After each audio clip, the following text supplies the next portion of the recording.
O programa Cristina Calisto, na Rádio e TV Universitária Unicesumar, tem apoio de Advocacia Previdenciária Ellen Pelisson, Brimex, o verdadeiro copo térmico, Dr. Hassan Juda, reumatologista e médico da dor, Doutora Flávia Andreotti, Clínica Dermatofuncional, ND Núcleo de Diagnóstico, Confiança em Saúde. Estilo Cabeleireiros, 46 anos priorizando beleza. E Grupo EP House, expertise patrimonial em habitações.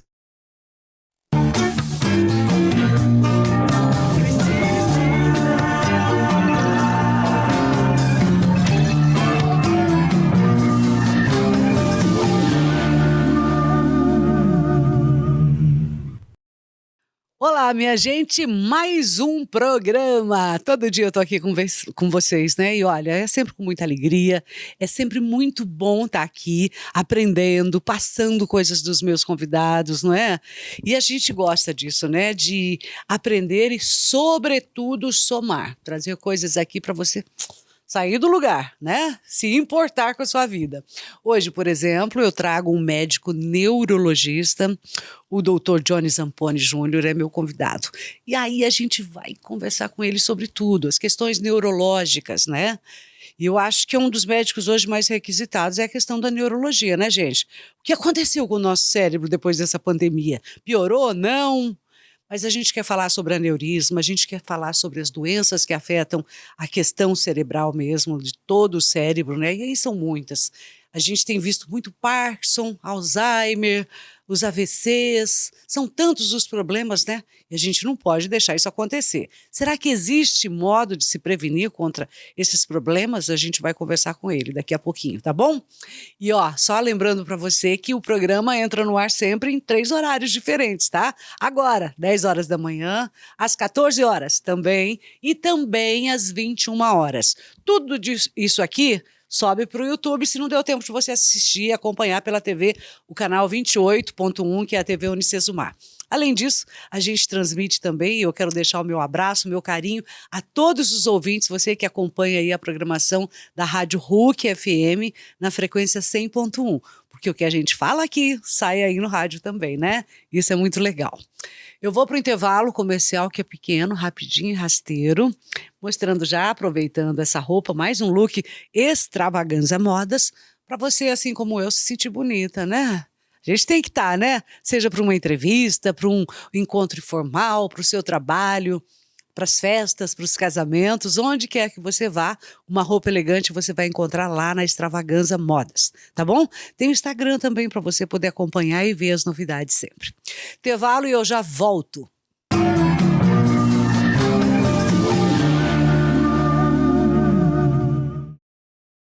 Você já imaginou vivenciar férias incríveis em um paraíso de beleza natural? Conheça as férias inteligentes no Golden Tulip Resort, o seu refúgio exclusivo em meio às deslumbrantes paisagens de Jericoacoara, no Ceará. Descubra o local perfeito para renovar suas energias, relaxar e criar memórias inesquecíveis. Entre em contato agora mesmo e comece a planejar as suas férias dos sonhos. Golden Tulip Resort, onde férias inteligentes se tornam realidade. Está sofrendo com dores pelo corpo?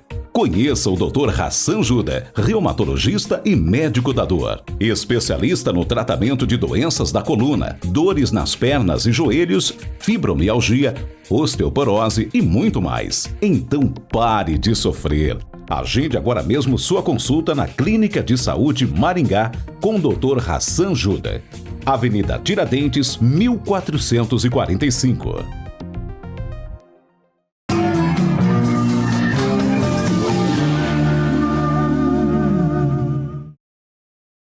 De volta com o programa, e por aqui eu vou lembrando que se você quiser aquele copo térmico ideal, bonito, charmoso, igual esses aí, ó, que tá passando aí.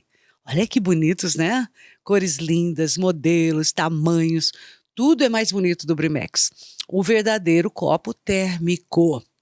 E aí, gente, para adquirir, para escolher um desses modelos aí que você pode escolher, é só pedir pelo Instagram. Rapidinho você entra lá, Brimex Cup Oficial, e eles mandam entregar para você, tá? Só lembrando que 24 horas esse copo mantém a sua bebida gelada, ou 8 horas fica quentinho o seu café, o seu cappuccino, seu chazinho, não é bom? Brimex Cup Oficial tá aqui comigo também no programa. Já vou cumprimentando daqui o Dr. Johnny Zamponi, ele que é médico neurologista. Um prazerzaço receber você aqui, viu, doutor? Agradeço, Cláudio. Seja muitíssimo bem-vindo. A gente quer falar um pouquinho do cérebro, que é sempre uma doença que assusta, né? Quando alguém detecta a questão de algum problema no cérebro, né? Perfeito. A gente fala que hoje as doenças, principalmente neurológicas, cardiovasculares, teoricamente é o que mais acontece no nosso dia a dia. Hoje a gente começar, acho que é até importante para a nossa conversa, né? O AVC hoje é quase a principal causa de morte no Brasil inteiro, né? Então é uma doença que a gente tem que prevenir de uma forma muito importante. Quando é que o AVC mata, doutor? Vamos lá. O AVC é importante a gente discutir que são vários tipos de AVC, certo? É? A gente tem um AVC que a gente chama de AVC hemorrágico e o AVC isquêmico, tá? Nada mais é do que o hemorrágico é quando há um sangramento ou de uma artéria ou de uma veia, certo? E o isquêmico é quando há como se fosse um entupimento de uma artéria. É como se fosse um aneurisma, o isquêmico? Eu não sei a diferença entre um e o outro. O aneurisma, principalmente quando ele rompe esse aneurisma, ele entra num AVC hemorrágico. Ou seja, aquele aneurisma que sangra. Entendi, certo? tá. E, lógico, é difícil a gente falar qual que é o AVC mais grave, qual que é o AVC menos grave. A verdade é que a gente, hoje, como qualquer tipo de doença, as doenças principalmente neurológicas, vasculares, são doenças que a gente pode prevenir. É possível, é? Exatamente. Ela tem caráter hereditário? Perfeito.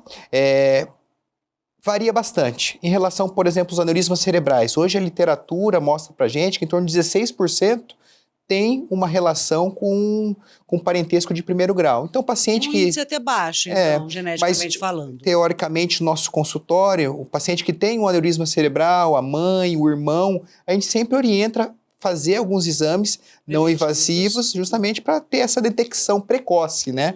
E como eu falei, tudo hoje é uma medicina preventiva. É melhor a gente saber se tem algum problema, alguma coisa, porque principalmente em relação ao aneurisma, a gente tratar o aneurisma que não se rompeu, a taxa de sucesso é muito maior. Hoje nossa taxa é em torno de 90%, 92% de sucesso com o tratamento desses aneurismas que não se romperam. Ou seja, detectando antes dele estourar. Perfeito, precocemente, certo?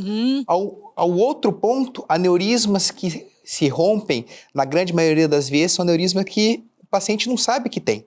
Aí associa alguns fatores ambientais, então tabagismo exagerado, falta de atividade física, um controle irregular da pressão, um controle irregular de colesterol, diabetes, entre outras coisas. Isso propicia a ruptura desse aneurisma.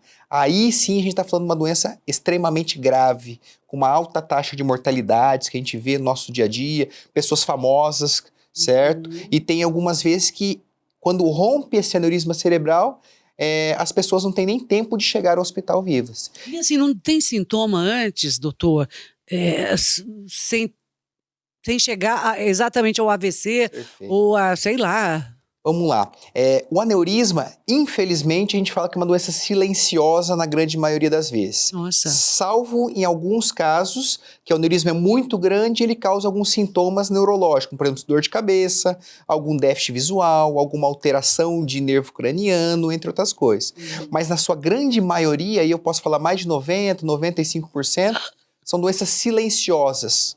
Fica ali como uma bomba relógio. Perfeito. Mas sendo uma doença silenciosa, que a gente orienta? Principalmente o paciente que tem um pouquinho de dor de cabeça, o paciente que tem uma história familiar positiva, o paciente tabagista, o paciente com uma pressão alta mais descontrolada, sempre a gente orienta a fazer o exame precocemente para a gente ver se realmente tem esse aneurisma, e ao momento que ao momento que a gente tem esse diagnóstico mais precoce, a gente tem a possibilidade de um tratamento de uma forma mais tranquila, ao invés da sua ruptura, que é algo muito mais grave. Aí seria cirúrgico, né? Com certeza. E botando em risco a vida.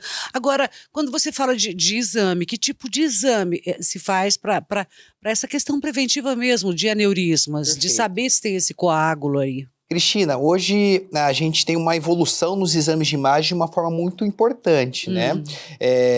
Antigamente, os exames era muito difícil de realizar. Se realizava uma tomografia de crânio, algumas coisas mais, vamos colocar assim, mais iniciais, assim, sabe?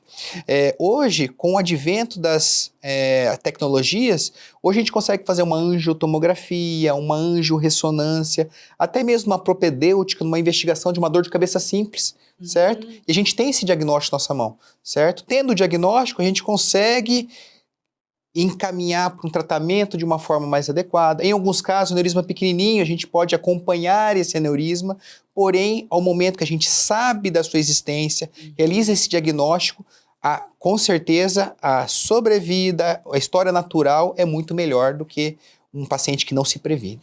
Agora, com relação a aneurisma, tem incidências mais em mulheres ou homens? Não, doutor? A literatura fala que, teoricamente, as mulheres têm uma incidência um pouquinho maior. Não é uma incidência assim tão relativa, tão importante.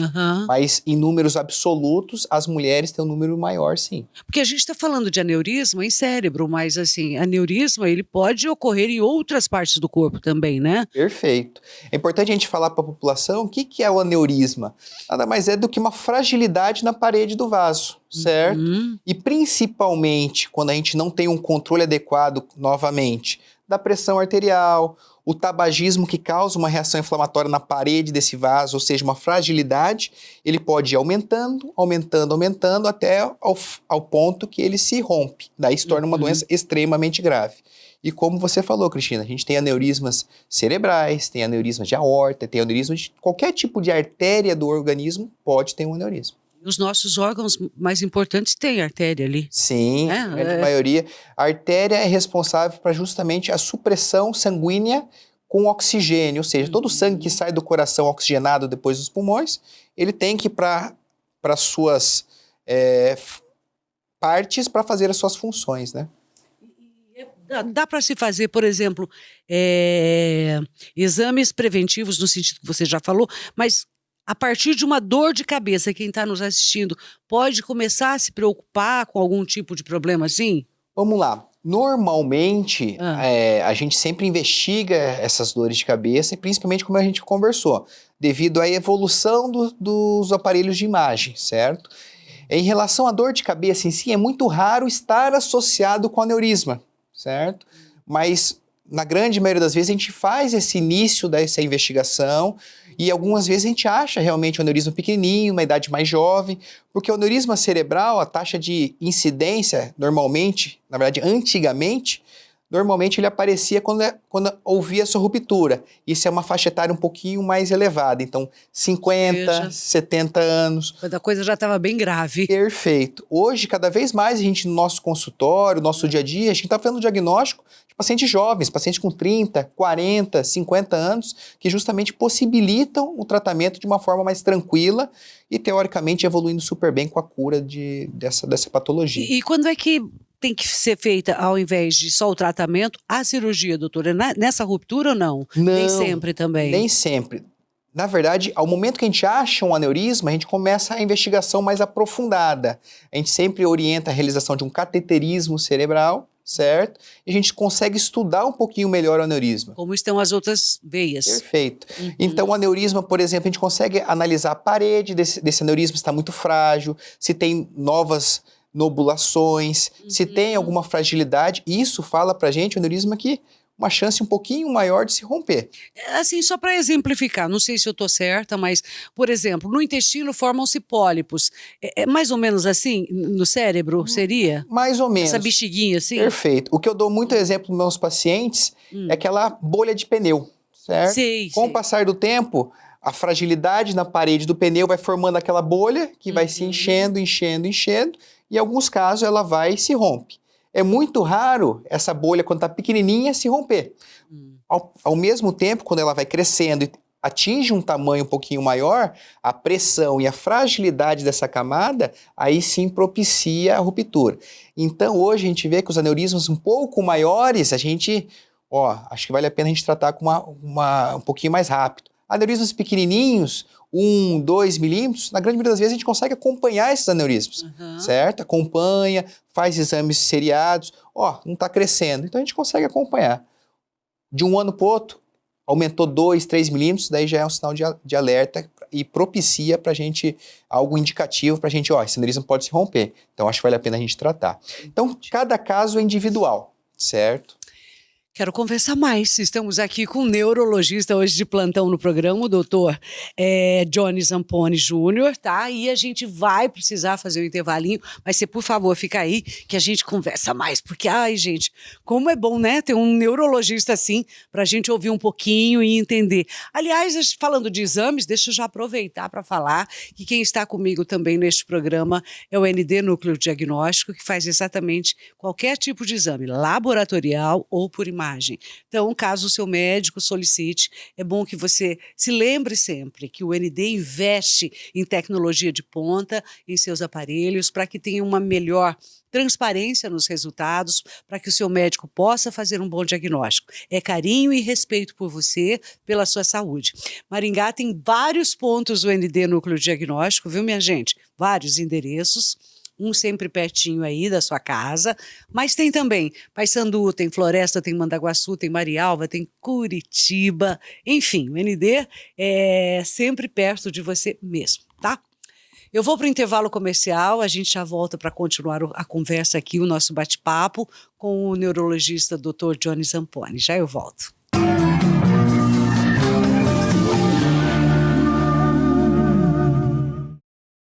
Está sofrendo com dores pelo corpo? Conheça o Dr. Hassan Juda, reumatologista e médico da dor. Especialista no tratamento de doenças da coluna, dores nas pernas e joelhos, fibromialgia, osteoporose e muito mais. Então pare de sofrer. Agende agora mesmo sua consulta na Clínica de Saúde Maringá com o Dr. Hassan Juda. Avenida Tiradentes, 1445. Você já imaginou vivenciar férias incríveis em um paraíso de beleza natural? Conheça as férias inteligentes no Golden Tulip Resort, o seu refúgio exclusivo em meio às deslumbrantes paisagens de Jericoacoara, no Ceará. Descubra o local perfeito para renovar suas energias, relaxar e criar memórias inesquecíveis. Entre em contato agora mesmo e comece a planejar as suas férias dos sonhos. Golden Tulip Resort, onde férias inteligentes se tornam realidade.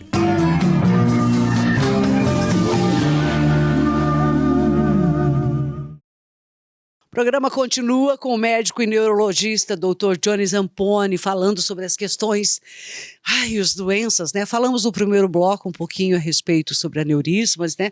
Mas o cérebro ele traz muitas outras complicações ou problemas, além de AVCs, além de aneurismas, né? Que outras doenças hoje, especialmente, são bastante comuns, doutor? Vamos lá. Hoje, acho que é importante a gente falar, principalmente nesse tempo mais friozinho, né? Hoje o AVC. O AVC eu acho que no frio ele ataca mais? Perfeito. Por quê? Como qualquer doença cardiovascular, uma resposta teoricamente fisiológica do nosso corpo no momento de frio é justamente aumentar a pressão arterial de uma forma um pouquinho mais não tão controlada como era antes. Não tão normal como era. Perfeito, certo? Então a literatura, nosso dia a dia, a gente vê que no frio há um aumento muito importante de doenças cardiovasculares. Aí entra o AVC, que na sua grande maioria se dá através do AVC isquêmico, né? 85% dos nomes AVC, derrame, é relacionado ao AVC isquêmico. O que é isso? Quando tem como se fosse um entupimento de uma artéria ou de uma veia cerebral. Isso a gente consegue observar que, principalmente no frio, isso é uma taxa que aumenta bastante. Puxa, eu não sabia. E é muito importante, como a gente discutiu no bloco anterior, o AVC é uma doença totalmente prevenida, certo? Aqui a gente vê principalmente alguns pontos que a gente tem que melhorar nosso dia a dia. Então, aqui é muito importante acompanhamento com o cardiologista, certo? E a pressão tem que estar bem controlada. Alguns exames, por exemplo, o Doppler, que é um exame, o ultrassom, o Doppler dos vasos cervicais, que é um exame bem simples de ser realizado. a gente investiga algum tipo de estenose, algum tipo de alteração relacionada a isso, que propicie muito a chance de AVC, certo? E principalmente, controle de hábitos do nosso dia a dia. Então, a gente sempre Modo orienta. de vida. Perfeito. Então, hoje a gente vê com um aumento, infelizmente, da obesidade, um aumento do tabagismo, certo? Um controle regular de todas essas comorbidades que entra pressão alta, colesterol, diabetes, que são coisas que a gente pode controlar, que justamente vai ter um resultado bom em prevenir essas doenças cardiovasculares. Quando é que o diabetes ataca? De que forma, especialmente? Perfeito. Tanto o diabetes quanto até mesmo o tabagismo, ele faz como se fosse uma fragilidade, um processo inflamatório na parede do vaso, certo? E isso propicia justamente a formação de algum coágulo, algum trombo que vai causar o AVC. Então, todas essas comorbidades, a gente sempre tem que ter um controle adequado, por isso que a gente sempre orienta uma consulta periódica com o seu neurologista, com o seu cardiologista, com o seu endocrinologista, certo? Para justamente ter esse controle. Associado a tudo isso, exames seriados, um ecocardiograma anual, um Doppler dos vasos cervicais de uma forma de 6 meses a 1 ano, certo? Tudo isso são coisas que a gente pode estudar previamente, que a gente pode prevenir justamente o evento. Existem essas doenças, qualquer faixa etária está sujeita, no caso, né? Ou seja, um aneurisma ou mesmo o AVC. Agora, especialmente na fase mais, depois dos 60, nessa terceira idade chamada, o Parkinson, o Alzheimer, ou pode ser antes também, ele pode se antecipar esses dois problemas? Vamos lá. As doenças demenciais, as doenças degenerativas cerebrais, normalmente acontecem numa faixa etária um pouquinho mais avançada mesmo, certo? Aqui, infelizmente, não existe nada que a gente pode falar, tem um remedinho para você tomar contra o Alzheimer. Isso não existe. Vai estar livre, não dá. Exatamente. O Alzheimer a gente vê que tem muito fator genético, certo? Então, por exemplo, pais, avós, irmãos que têm um quadro demencial mais avançado, esse paciente, esse membro da primeiro grau familiar exige um acompanhamento, certo? Porém, não há nada que a gente possa fazer. O que a gente orienta? Voltar no mesmo que a gente está conversando anteriormente. Uma alimentação de uma forma adequada, qualidade do sono, atividade física de uma forma regular. Alzheimer não tem cura e nem barrar o progresso da doença. A medicina? A gente tem algumas medicações para justamente tentar frear um pouquinho a evolução da doença. Entendi. Certo? Mas nada que vá frear. Tem vários estudos promissores, né? Mas infelizmente a gente não tem isso na nossa prática clínica, né? Mas o Alzheimer é uma doença que a gente tenta frear, certo? A gente tem que fazer justamente uma reabilitação desse paciente, uma reinserção desse paciente na sociedade. São várias coisas pequenininhas que a gente pode ir melhorando para a gente ter uma melhora na qualidade de vida desse paciente. O Parkinson também é assim, doutor? Ele não tem, a medicina ainda não tem cura? O Parkinson, aí a gente entra numa outra linha de doença, certo? O Parkinson hoje a gente tem, além do tratamento clínico, certo? Hoje a gente já dispõe de alguns tipos de tratamentos cirúrgicos para o Parkinson, certo? Perfeito. Só que o tratamento cirúrgico tem que ser bem indicado, certo? E são resultados bem pontuais. Por quê? É um tipo de cirurgia um pouquinho bem agressiva, não vou falar agressiva, mas é como se fosse uma inserção de um eletrodo, certo? Principalmente a areazinha que teoricamente está produzindo pouca neurotransmissor, ela vai lá e tem como se fosse uma ativação através desse procedimento cirúrgico. Novamente, não são todos os pacientes que têm Parkinson que têm indicação. Mas hoje, em relação ao Parkinson, já é uma doença que a gente vê no nosso dia a dia que tem um controle um pouquinho melhor. Melhor que o Alzheimer. Tem vários pacientes que respondem ao tratamento tanto clínico quanto cirúrgico, que tem uma qualidade de vida boa, assim, relacionada ao tratamento. E por que se desenvolve essas doenças aí? No caso o Parkinson, por exemplo, tem alguma causa especial já ou não? Tanto o Alzheimer, Parkinson, não são condições relacionadas, por exemplo, a um trauma, alguma alimentação, alguma coisa assim, certo? São desordens que a gente fala genéticas. Aqui, genética é importante a gente falar que não está falando de hereditária, a gente está falando de genética, certo? E são algumas alterações que o paciente acaba propiciando a sua formação. certo? Puxa vida. É diferente, por exemplo, de um AVC. Um AVC, aí sim, está muito relacionado com o estilo de vida, certo? Com a qualidade de vida, daí entra todos os fatores que a gente falou. Controle de comorbidades, obesidade, tabagismo, então várias coisas aqui que estão relacionadas. Já o Parkinson, não.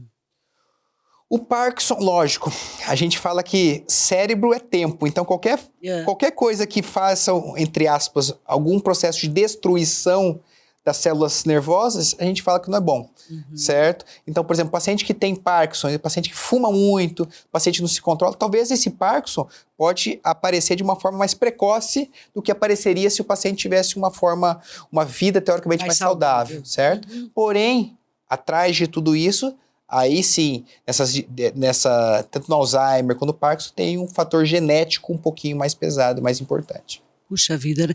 A gente não falou, mas eu gostaria até de perguntar, porque eu acho que é muito importante, né? Na história do AVC, quando o paciente, na verdade, a pessoa da família está tendo um AVC, que a gente percebe que é um AVC, a demora é que vai, de levar esse paciente, é que vai trazer um resultado bom ou não? Perfeito. Esse é um dos pontos mais importantes aqui que a gente tem que sempre atentar à população. O AVC, a gente fala que o AVC é tempo, o cérebro é tempo. Então, a gente orienta qualquer tipo de sintoma. Então, vamos lá. A boca torta, a fala mais enrolada, diminuição de força de um braço, de uma perna, dificuldade para andar, uma dor de cabeça muito importante, a gente sempre orienta. Vai para o hospital o mais rápido possível, certo? Por quê?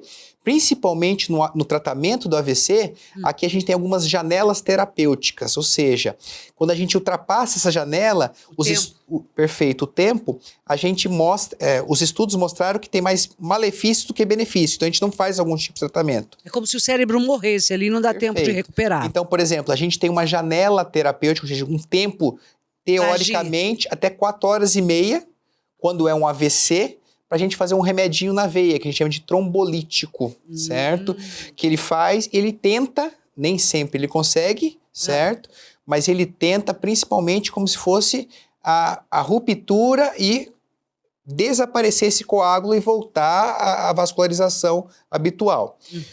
Isso em torno de 4h30. Se a gente fizesse esse tratamento depois, a chance de sangramento é muito alta, por isso ele não se realiza. Então, tudo isso é protocolo. Aí vai tanto do atendimento pré-hospitalar, aí entra SAMU, tudo mais, mesmo o atendimento hospitalar para estar nessa janela terapêutica. Não vai depender só do médico nem do paciente, mas de você, né, acudir a tempo com rapidez. Perfeito. A gente sempre orienta, novamente, qualquer tipo de sintoma neurológico. A gente vê muito no nosso dia a dia isso daí. Meu pai teve a boca ficou torta, o braço ficou torto, eu achei que não ia dar nada, vou deixar ele dormir, amanhã a gente vê. Isso é a pior coisa que tem. Certo? É imediato. É imediato. Então a gente orienta sempre a procura por um hospital, uma referência, né? Para a gente realizar esse tratamento num tempo hábil. Ao momento que extrapola essa janela terapêutica, a gente fica... Não tem muito o que fazer. A gente fica meio de mãos atadas aí.